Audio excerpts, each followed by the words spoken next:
It was March 11 and the time was sometime around afternoon 1 o'clock Pakistan time that the Baluch Liberation Army launched an operation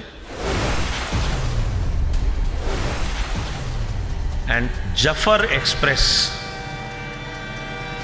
was hijacked. Khan of Kalat did not want to join Pakistan. In fact, his choice was to join India. So the demand for separation of Balochistan is not new, it has always been there. Akbar Khan Bukti at a point of time said a very meaningful sentence. He said, I am Muslim for last 1300 years, but I am Baluch for last 5000 years. Now Balochistan is about 44% of Pakistan. Balochistan also has rich minerals including petrol. Indian Prime Minister did say that our heart goes to the Baloch people. India's NSA Ajit Doval had publicly said one more Mumbai and Balochistan is separated from Pakistan. You can do one Mumbai, you may lose Balochistan. Pakistan has lost effective control over NWFP, also effective control over Balochistan, etc. It remains to be seen whether breakup of Pakistan is on or not.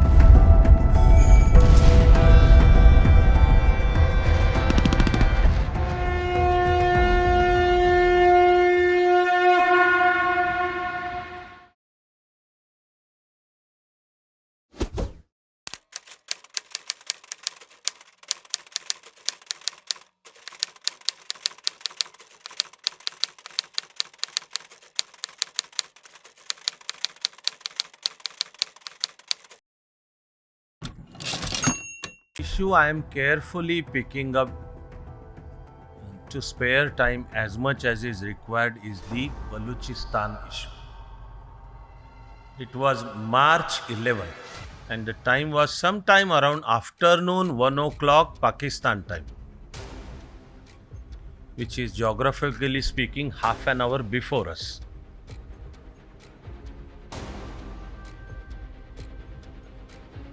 That the Baluch Liberation Army launched an operation and Jafar Express was kind of hijacked. BLA spokespersons declared it that we have hijacked and taken hostage over 400 people originally. But BLA operatives say they released innocent civilians, old men, women and children. And then they were still left with slightly less than or around 200 personnel, which BLA claims to be the Pakistan Army personnel. They were taken hostage. The so-called hijack and hostage drama is supposed to have gone on for about 24 hours. And then Pakistan official spokesperson said that Pakistani army conducted a military operation against Baloch operatives. Pakistani army spokesperson said whatever X number of Baloch operatives were killed, but everyone was released. And in the process, some 3-4 Pakistani soldiers also got killed in the operation. And Pakistani official statement said that over 30 hostages also got killed in the process. This is the story as each side is saying. At the end of the day, the fact remains that actually finally nothing is confirmed. Because contrary to what Pakistan claims, that we conducted army operations successfully and got hostages released, BLA statement says that no such operation was conducted. And in fact, we have finally killed those Pakistani operatives about 200 in number. Now there is international news agency named AFP, all capital letters, AFP. It so happens that an AFP photographer was in that area and he photographed a certain place under Pakistan Army's control where about 150 to 200 coffins were brought afresh. So he got that photograph and posted it. Now that raises a question, what are these coffins doing? If as per Pakistan official statement that army operation was conducted, hostages were released, maybe about 30 hostages got killed unfortunately. What are these 150 to 200 coffins doing? So the photograph lends a certain credibility to the claims made by Baloch Liberation Army. That of course makes it necessary for us to see the background of the issue. Background will take us back to 1946-47. This is when the British rulers of India decided to transfer power and thus grant independence to India. To our misfortune, that very decision of independence came with the decision of partition.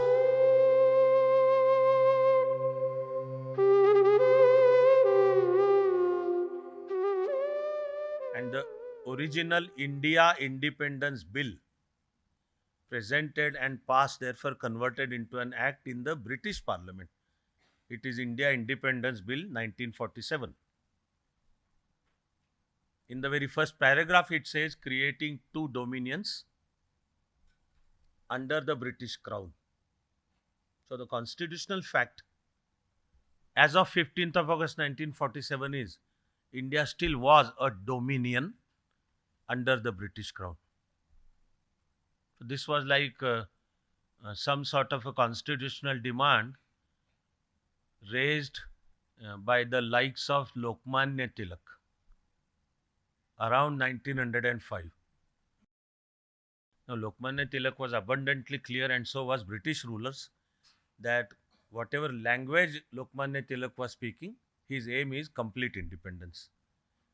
So even the British rulers understood that he is only making strategic statements if the Bharatiya term Swaraj is to be translated into English as dominion status.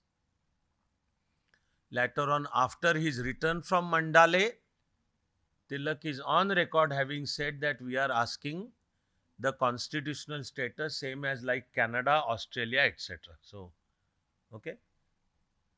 That was also the demand under the Nehru report of 1927. But then the Lahore Congress, December 1929, passed the resolution for complete independence. Go deep into the story. That part I need to cut sort of short, but just to connect the point now I am explaining is India Independence Bill 1947. Creation of two dominions under British Crown, India and Pakistan. In that bill, the princely states were given three options. So these are over 600 princely states. Each one of them had a treaty arrangement with East India Company first. And after East India Company was dissolved, the whole rule was taken over by the British. So there was a separate treaty arrangement with princely states. But even there, the specific arrangement with princely states in Balochistan, in what we now call as Balochistan, even then had very different features, mind you. Either the East India Company first, this you can say around about 1835-ish, around 1835-ish. Actually, the constitutional arrangement of the British rulers of India, okay, with whoever were the princely states in Balochistan, that was similar to the arrangement with Nepal or Bhutan or like Sikkim. What in short it means is that their independent existence was recognized even by the British rulers, but they were considered as sort of protectorates of the British rulers. That their rule at local level will continue, but they will accept the sovereignty of the British rulers. So this was different from even rest of the princely states in India. Now, Balochistan, as we know now, had the main state called as Kalat, K-A-L-A-T, Kalat.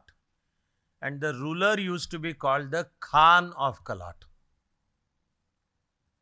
And then there were other 4 or 5 smaller principalities, each one led by a Baloch leader, but each one accepting the leadership of the Khan of Kalat.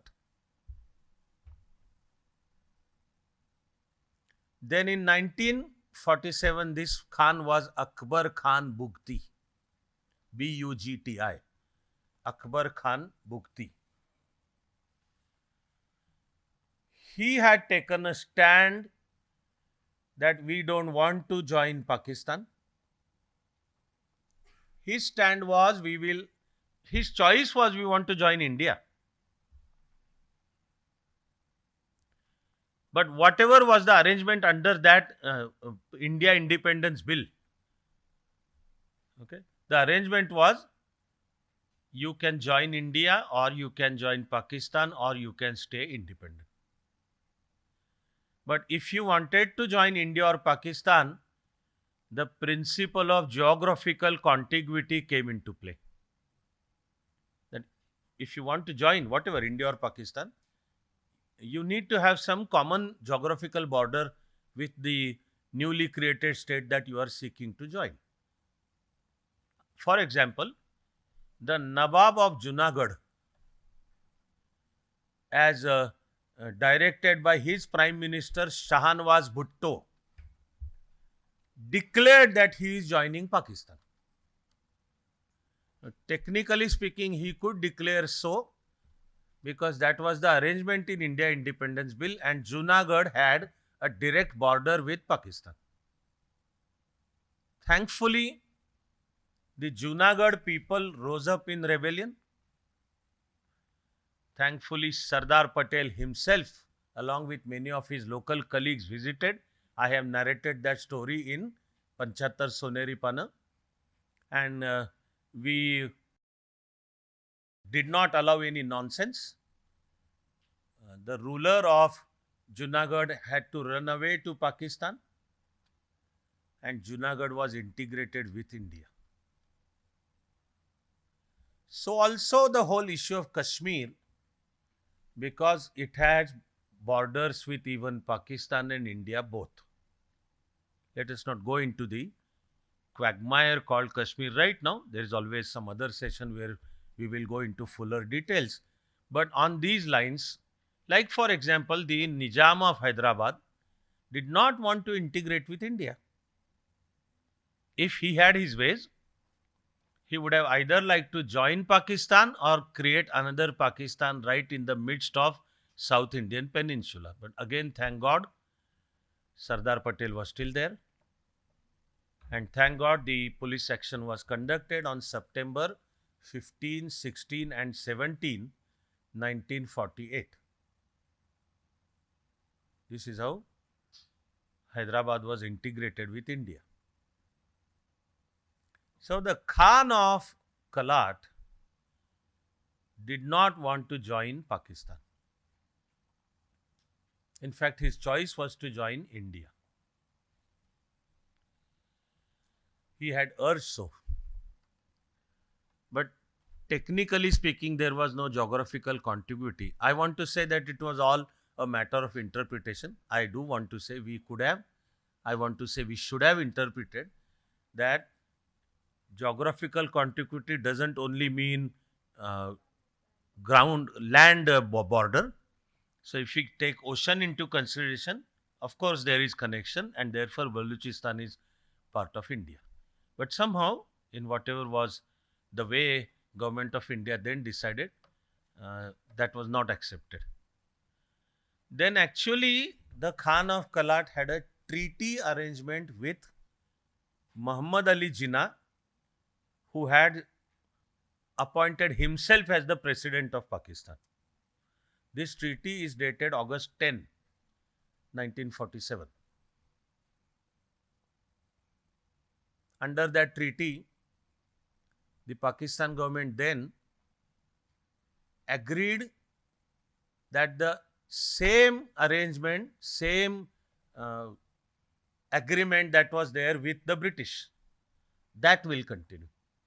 What it means is total internal independence, at the most the sovereignty, etc. But like Jinnah showed lack of patience about Kashmir, and for which I am eternally grateful to him. Like I am always eternally grateful to Nizam. Deeper I study the whole issue of how Hyderabad was integrated with India, I completely miss a heartbeat when first of all I find that the Nizam had refused to sign the document of accession, and then government of India then had accepted his refusal and had entered into a different arrangement, and that was called document of association with Nizam. And you see the terms of that document of association, it stops short of practically accepting the independence of Nizam.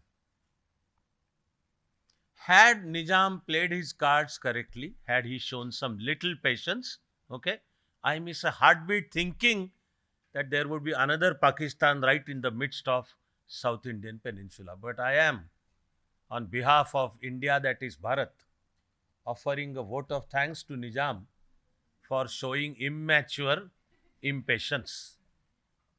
And he started building independent army, independent flag. He applied for membership of United Nations independently. He entered into independent correspondence with Pakistan. And then he went to the extent of his own, actually informal army called Razakars, inflicting horrible atrocities on actually his own people, but they happen to be Hindus, Kafir, Qasim Rizvi. All this together gave reason enough for India to undertake what Sardar Patel aptly called the police action. So no bloody nonsense. And he succumbed within 3 days. I cannot go ahead without reminding you an extremely explosive speech by Asaduddin Owaisi's younger brother, Akbaruddin Owaisi. The speech is around 2012, etc., December 2012. But at this place named Nirmal, in Adilabad district of Andhra. In that speech, he says, remove police for just 15 minutes and 20 crore Muslims will finish off 100 crore Hindus in 15 minutes. अरे हिंदुस्तान हम 25 कौड़ है ना, तुम 100 कौड़ है ना, ठीक है, तुम तो हमारे से इतने ज्यादा है, 15 मिनट के लिए पुलिस को हटा लो, बता देंगे किसमें हिम्मत है, कौन ताकतवर है। 15 मिनट हटा लो। This is Akbaruddin Owaisi. There are many reasons why I am reminding this. Because one is, such kind of statement is not new. This is what The founder of MIM, that political party to which he belongs, to which Asaduddin Owaisi belongs, Majlis-e-Ittehadul Muslimin, MIM, Majlis-e-Ittehadul Muslimin, now it calls itself AIMIM. So All India MIM. Huh? Its founder back in 1946-47 had said the same sentence. Only he used a different statistics, but he had said the same sentence. He was talking about the Nizam state. That like 1 crore Muslims will finish off 4 crore Hindus within no time, etc. Okay. It took 3 days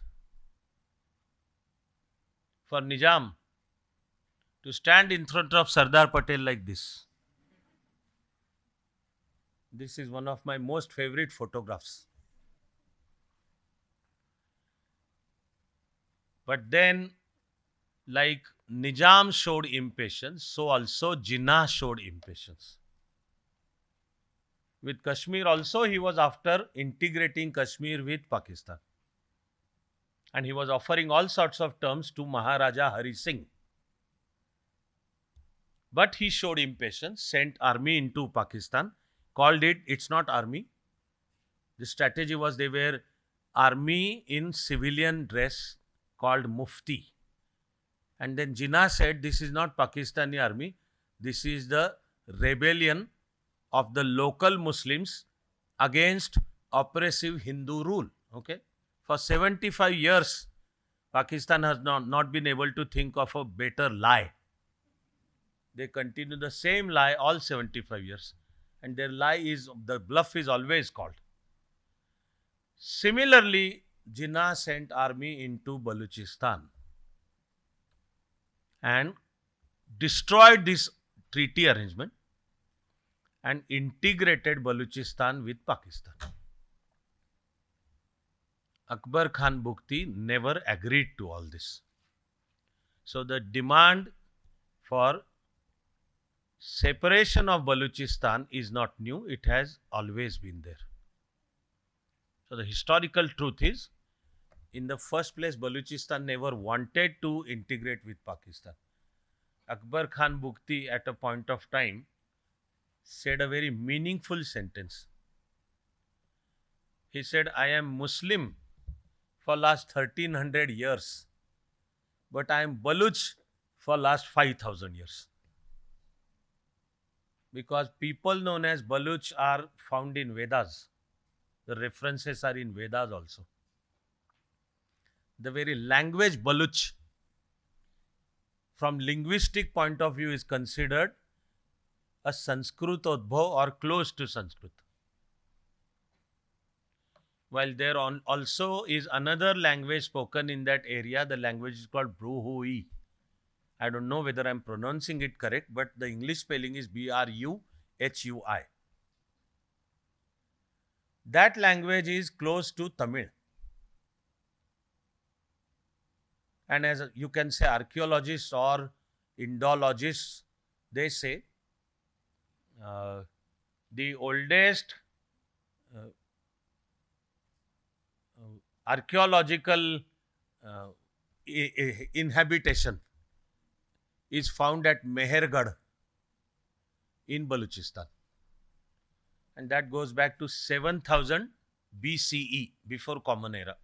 And still coming back to modern times, Baluch has always rebelled against Pakistan's domination. And Pakistan has repeatedly sent in armies and butchered Baluch in cold blood. So much so that sometime in 70s, it's around 1970, 71 or 72, approximately that time. I'm not absolutely precise. That is a part of my responsibility while talking to you. But the essence I'm telling you is not wrong. There was a massive rebellion against Pakistan. This was Zulfikar Ali Bhutto as Prime Minister, who sent in Pakistani army under Lieutenant General Tikka Khan. And he carried out actually genocide. Using that word won't be wrong, genocide. Tikka Khan killed so many Baluch in cold blood that he came to be known as the Butcher of Balochistan. This is before Bangladesh events. That is also unfortunately because even as Bangladesh events began to unfold, okay, the 1970 election for Pakistan National Assembly, the election that Awami League won, which means Sheikh Mujib should have been Prime Minister of Pakistan. Rest is history. We will trace it some other day as usual. But that is when the then military dictator of Pakistan, General Yahya Khan, sent Lieutenant General Tikka Khan as commanding officer in charge for East Pakistan. And he had very clear orders to kill Bengalis. Even then he was called the Butcher of Balochistan, now posted to East Pakistan.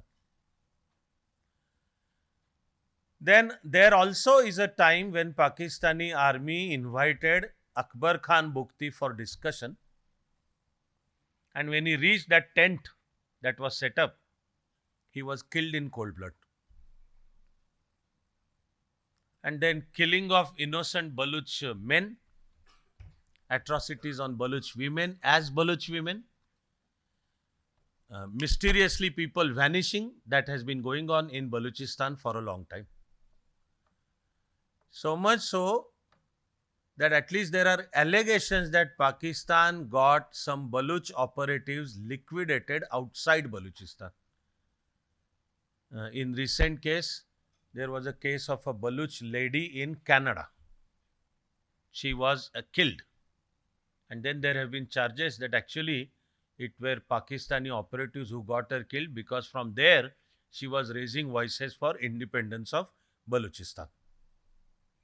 Now, Balochistan is about 44% of Pakistan. Balochistan also has rich minerals, including petrol. When Pakistan actually conducted the nuclear test in Chagai Mountains, they are geographically in Balochistan. Then the China-Pakistan Economic Corridor finally goes into Balochistan to reach the sea coast of Gwadar, which is at present in Balochistan. Gwadar will have to be called probably world's 9th miracle, because there is a highly developed, modernmost of a modern port where not a single ship ever docks. It is constructed by China. Gwadar also has a world-class airport with absolutely world-class facilities. Only not a single aeroplane ever either lands or takes off from there. Gwadar originally belonged to Sultan of Oman. And approximately around 1947, the Sultan had offered it to India. Would you like to have it? To whatever is our misfortune at that point of time, India rejected it. Think of the price we are paying. And also geopolitically speaking, the international game of chess that goes on. So if China-Pakistan corridor finally touching Gwadar is supposed to weave a string of pearls around India, India also no more as naive as we were back in 1962. Now we pay in the same coin. So we have this arrangement with Iran of developing the Chabahar port. The only difference is Chabahar port is actually used. And ships and trucks and food grains, etc. And there is a direct highway via Bagram into Afghanistan and then Central Asia, which completely bypasses Pakistan. So it means Pakistan's geopolitical importance is nullified, zero. Geopolitically speaking, Pakistan doesn't become mandatory in the world map of whatever are the supply chains. Then India has by now developed this to sort of nullify Pakistan. Also, this Indian concept of India, Middle East, Europe corridor. Also bypasses Pakistan, and it is our answer to BRI, Belt Road Initiative. I think even independent, neutral experts will agree that it is way better than BRI. In India, Middle East, European corridor, there is better international cooperation. By now, the world has woken up to the reality that BRI, in addition to being a Chinese plan to dominate the world, but also consisted of what is called the checkbook diplomacy, or also the diplomacy of debt trap. That for developing this Belt Road, China would give massive loans to the concerned country. But such loans wherein the inbuilt conditionality was that the contracts have to be given to Chinese companies. So much so that more often than not, it will only be Chinese labor that comes to work in whichever is the country. So I hope you understand that a loan arrangement with China for BRI, okay, it means China gives a loan to that country, imposing the condition that the contracts have to be given to Chinese company, which means the countries are taking loan from China to pay the Chinese companies. And then the countries realize that they are practically breaking down under the weight of interest and debt. Best case in point here would be the Sri Lankan port of Hambantota. And now Sri Lanka had to sort of hand over Hambantota port to China for about 99 years, although with an inbuilt clause that it will not be used for military purposes. But China being China, you can never trust China.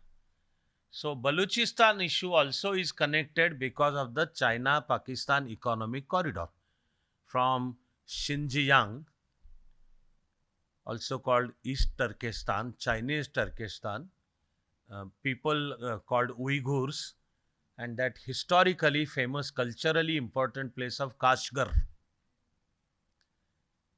From Kashgar, China-Pakistan economic corridor crosses POK and traverses across Pakistan through Balochistan.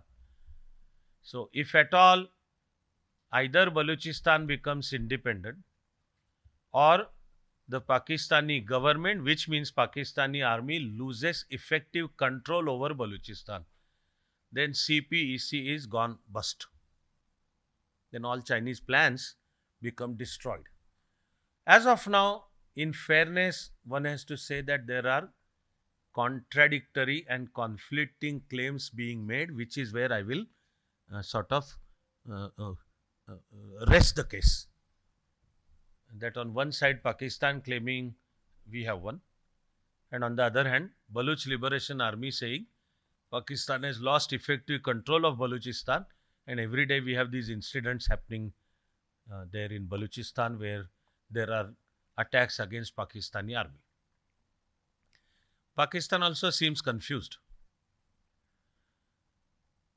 because official statement by Pakistan government says that Taliban is behind these activities of Balochistan Liberation Army. Now the capital of Balochistan is Quetta. Why is my mind lightly? Anyway, what we will try to understand is Quetta has substantial Pakhtuns there. Pakhtuns are Pathan. Pathan think of Afghanistan as their original land. There is this issue of the Durand Line, drawn after the 4th Anglo-Afghan War in the 19th century. This is the name of the British officer Durand. But Afghanistan, in fairness, again, one has to say that no official government of Afghanistan agreed with Durand Line. So that is the point that persists even now. Be it the communist government in Afghanistan, or be it the Durrani dynasty last king Zahir Shah, or later on be it either democratically elected, whichever is the government, including Karzai, or also the Taliban governments, all of them have been consistent on this point that we don't accept Durand line. They say the border of Pakhtunistan, as they understand, Pakhtunistan, the land of Pathans, okay, is the west coast of Sindhu River. The west coast of Sindhu River. Now today you see that that fight is going on. And it is all but an undeclared war between Pakistan and current Afghanistan. The official name of that Pakistani province is NWFP, Northwestern Frontier Provinces. This is Waziristan area. This is also the historically famous since even Vedic times, the Swat Valley. And during British times, and the name continued, it is FATA, FATA, Federally Administered Tribal Area, FATA. मला मोह आवरत नाही म्हणून मराठीतलं फाट्यावर मारणे हे वाक्य बोलून ठेवतो की तालिबान पाकिस्तानला फाट्यावर मारत आहे. FATA.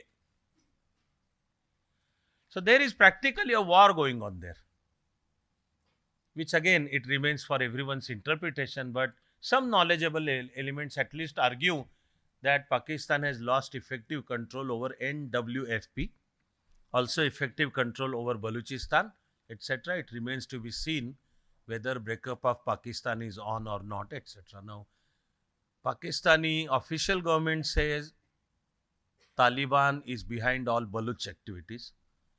But Pakistani army, this is by their present chief of army staff, he said, India, our eastern neighbor. He used the words, our eastern neighbor. That is also a change in Pakistani lexicon, I need to tell you. Otherwise, Pakistan never described India as neighbor. Their word always has been dushman. Dushman. Neighbor is our Indian Sahishnuta. All the time saying we want good relationship with neighbor. Or coming up with one naive argument after another saying we can't choose our neighbors. But ye tali ek haath se bajegi kya? Okay, we keep saying we can't choose our neighbor, but Pakistan keeps calling us dushman. So slight change in the language also is something noteworthy. That the chief of army staff of Pakistan, who is a de facto ruler of Pakistan, he says our eastern neighbor. So he's referring to India, is behind this one. Nobody knows the truth. Truth, I will tell you, is on 15th of August 2015. Prime Minister's address from the Red Fort. Indian Prime Minister did say that our heart goes to the Baloch people. He did say statements to this effect that there are atrocities against innocent Baloch people and our heart goes with Baloch people. Now you want to interpret that as a signal. Signal ki ab beta bach ke rehna. And India will not hesitate to support Baloch liberation attempts. India will nurture, etc. Are we doing so? I have to say, I don't know. Maybe. Or I wish. Mere muh mein ghee shakkar. Now, as of 2014, when Narendra Modi was sworn in as Prime Minister, his first step was to invite the rulers, our neighbors, for the swearing in ceremony. Pakistani Prime Minister then was Nawaz Sharif, the brother of the present Prime Minister. So he did come. There was a shake hand and there was an appeal from Indian side, and that let's set aside all our differences aside. The first appeal was, let us fight poverty jointly. But Pakistan won't have none of it. This has a very good Hindi description. कि ये बात पाकिस्तान को रास नहीं आई. So Pakistan persisted with its support to terrorism. Then you have Uri. Then you have Pulwama. February 14, 2019. Okay. But after Uri, India's NSA Ajit Doval had publicly said one more Mumbai and Balochistan is separated from Pakistan. It's a threat. It's a clear-cut threat. What the statement means is, if Pakistan continues its policy of proxy war, the policy of bleeding India with 1,000 cuts, of sponsoring terror, then India's National Security Advisor is publicly, globally telling Pakistan that we will back Balochistan. This is also known as the Doval Doctrine. Correct summary of Doval Doctrine is this principle called offensive defense. That we are not seeking to conquer new lands or defeat any other state or swallow any other state. We have no expansionist plan. We are defending our territory. But in order to defend our territory and national sovereignty, we will adopt aggressive policies. So it is offensive defense. Balochistan can be seen as a chapter in unfolding of offensive defense. While actually we don't really know whether India is interfering in Pakistan, etc. or not. My heart keeps missing a beat, at least one heartbeat every day, because there isn't a day, I don't remember, Kulbhushan Jadhav, an officer from our Navy, who was supposed to be in trade after retirement. Pakistan says we arrested him in Balochistan. Pakistan says he was fomenting anti-Pakistan rebellion inside Balochistan. India says you picked him up from Dubai. ISI operatives picked him up from Dubai. And he has officially retired from our Navy. He is not a part of any Navy or any intelligence apparatus or something. He was in his own trade and commerce. And you picked it up from Navy to use as a negotiating gesture, etc. etc. This is very complex. The sad part remains that Kulbhushan Jadhav is still in Pakistani custody. To say the least, and it is no solace to say that while originally he was sentenced to death, India was at least able to do enough to ensure that his death sentence is not carried out, that he was granted consular access. And at a point of time, he was allowed to meet his wife only in a rather sort of insulting and humiliating situation, etc. But my heart goes out. And Kulbhushan Jadhav should be returned by Pakistan with respect the way Pakistan had returned Abhinandan Vardhaman, our Air Force officer Abhinandan Vardhaman. So Pulwama is February 14, 2019. India more than retaliated on February 26 the same year. This was Balakot bombing. Fact is, nobody has heard of Maulana Azur Masood since then. So we don't know whether he's alive or dead. Generally, there have been accepting statements that his nephew was killed, who also was a Lashkar-e-Taiba operative. Balakot was the headquarter of Lashkar-e-Taiba, but no one has heard of Maulana Azur Masood. Then we know some unknown gunmen taking down some mullahs, Maulvis, all terrorist supporters somewhere, and the only news is unknown gunmen. No one knows who is doing that. I don't know who is doing that. But that spate has begun. So these might be also called the covert operations, etc. No one knows. But you want to connect it to Balochistan, then India's Prime Minister had threatened Pakistan that you stop your nonsense, and for once at least personally, I am in full agreement with this line that talks and terror cannot go together. I see India almost practically standing up to enemy, eyeball to eyeball, sort of for the first time in international politics and international geopolitics. So our message to Pakistan is talks and terror cannot go together. You either stop your policy of proxy war and sponsoring terror, otherwise no talks. Otherwise, we will answer bullet with bullet. And then so much so that, of course, no sports with Pakistan, thankfully. I don't know why we had a test match series with Bangladesh after the change of power in Bangladesh and atrocities against minorities in Bangladesh. We had a series with Bangladesh. Bangladeshi extremists are no different from Pakistani terrorists also. But we have followed this clear line with Pakistan, and so far the line has played, and we have practically isolated Pakistan in international politics.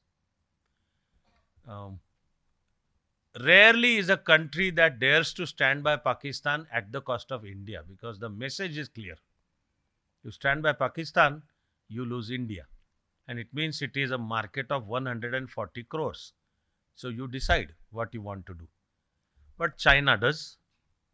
China-Pakistan friendship is described as all-weather friendship. And in typically Pakistani way, the description is आसमान से ऊंचा, समुंदर से गहरा, ये रिश्ता है पाकिस्तान और तो होगा. But our message to China also was in post-Galwan times that until your aggression continues, no talk about even trade. Fact is, India-China trade goes on. Fact is, China is India's one of the top trading partners. And of course, we have a massive negative balance of trade. But with China also we took question. China wanted India to separate the issue of border, that is McMahon line, and normalization of relationship with China. But no, India has taken a clear stand that no, this cannot be separated. You want genuine friendship with India, sort this out, the border issue. So we are obviously standing up to overall the geopolitics in Indian subcontinent. Please note the use of my words. I'm not calling this South Asia. South Asia is bullshit. The term South Asia is deliberately created to downplay India's overwhelming importance in this region of the world. The term did not exist for a long time. Its description has always been the Indian subcontinent. It is to downplay India's position that the term South Asia has been coined. But what India has done is SAARC is practically defunct. No SAARC meeting. A previous SAARC meeting was to take place at Islamabad. So India declared we are not coming. So if India doesn't join SAARC meeting, who are the players who are meeting and what are they doing? Playing tash or apudi, thapudi, gulachi, papudi. It is senseless. SAARC without India is completely senseless. And then we have strengthened BIMSTEC. Try to understand it in its totality. That while we have isolated Pakistan and practically let SAARC be defunct, we have rejuvenated and strengthened BIMSTEC, where Indian Prime Minister is reaching Thailand next week for the BIMSTEC meet. And that too, again, at least my personal heart feels okay to find that there is no meeting between Indian Prime Minister and this old man called Muhammad Yunus. The discussion was on. There was some sort of request from Bangladesh government. But our Prime Minister meeting Muhammad Yunus would confer some sort of legitimacy on Muhammad Yunus, and he doesn't have any legitimacy. He is not democratically elected. Under Bangladeshi constitution also, he cannot be head of state. And whoever are ruling current Bangladesh, no one knows who. Is it the new political party created by so-called students. The name of the leader is Nahid Islam. And a fortnight ago, he created a new political party with the name National Citizens Party, NCP. You people may not have been with me on Twitter. Yeah, now, you're slightly waking up a bit late. Just a couple of you immediately reacted like you remembered my tweet. I don't like to call it X. But the day Nahid Islam established this National Citizens Party NCP, I had posted a comment on Facebook and Twitter that the student leader Nahid Islam established National Citizens Party NCP. I am waiting for it to join government of Maharashtra. The naughty boy that I am, such kind of comments will continue. Some of you may then care to remember that a few days ago, EU Commissioner van der Leyen was in India and she addressed Narendra Modi as Dear Narendra. She called Dear Narendra. So while watching news, I took note of this.